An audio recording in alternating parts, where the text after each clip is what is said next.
السلام علیکم دوستو، آج کی ویڈیو میں بات کروں گا ہارون رشید کی بیوی ملکہ زبیدہ بنت جعفر جب فریضہ حج کی ادائیگی کے لیے مکہ مکرمہ تشریف لائیں تو انہوں نے جب اہل مکہ اور حجاج کرام کو پانی کی دشواری اور مشکلات میں مبتلا دیکھا تو انہیں سخت افسوس ہوا۔ چنانچہ انہوں نے اپنے اخراجات سے ایک عظیم و شان نہر کھودنے کا حکم دے کر ایک ایسا کارنامہ سر انجام دیا جو رہتی دنیا تک یاد رکھا جائے گا۔ دوستو، ملکہ زبیدہ کی خدمت کے لیے 100 نوکرانیاں تھیں جن کو قرآن کریم یاد تھا اور وہ ہر وقت قرآن پاک کی تلاوت کرتی رہتی تھیں۔ ان کے محل میں سے قرآن کی آواز شہد کی مکھیوں کی بنبناہٹ کی طرح آتی رہتی تھی۔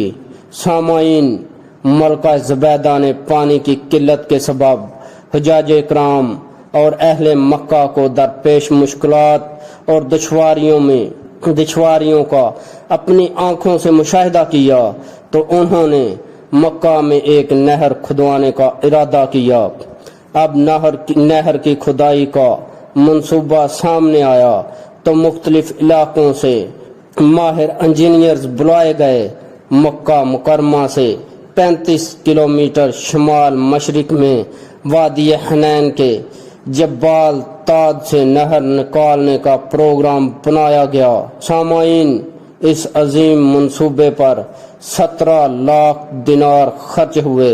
دوستو، جب نہر زبیدہ کی منصوبہ بندی شروع ہوئی تو اس منصوبے کا منتظم انجینئر آیا اور کہنے لگا، آپ نے جس کام کا حکم دیا ہے اس کے لیے خاصے اخراجات درکار ہیں، کیونکہ اس کی تکمیل کے لیے بڑے بڑے پہاڑوں کو کاٹنا پڑے گا، چٹانوں کو توڑنا پڑے گا، نشیب و فراز کی مشکلات سے نپٹنا پڑے گا، سینکڑوں مزدوروں کو دن رات محنت کرنی پڑے گی، تب کہیں جا کر اس منصوبے کو پایہ تکمیل تک پہنچایا جا سکتا ہے۔ دوستو، یہ سن کر ملکہ زبیدہ نے چیف انجینئر سے کہا، اس کام کو شروع کر دو، خواہ کلہاڑے کی ایک ضرب پر 1 دینار خرچ آتا ہو۔ اس طرح جب نہر کا یہ منصوبہ تکمیل کو پہنچ گیا تو منتظمین اور نگران حضرات نے اخراجات کی تفصیلات ملکہ زبیدہ کی خدمت میں پیش کیں۔ اس وقت ملکہ زبیدہ دریائے دجلہ کے کنارے واقع اپنے محل میں تھیں۔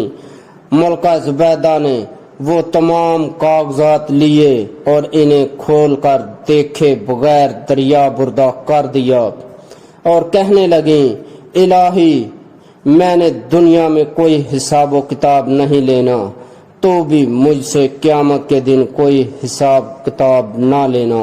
اللہ رب العزت ان کے درجات کو بلند فرمائے اور دونوں جہاں میں ہم سب کو کامیابی کامرانی عطا فرمائے۔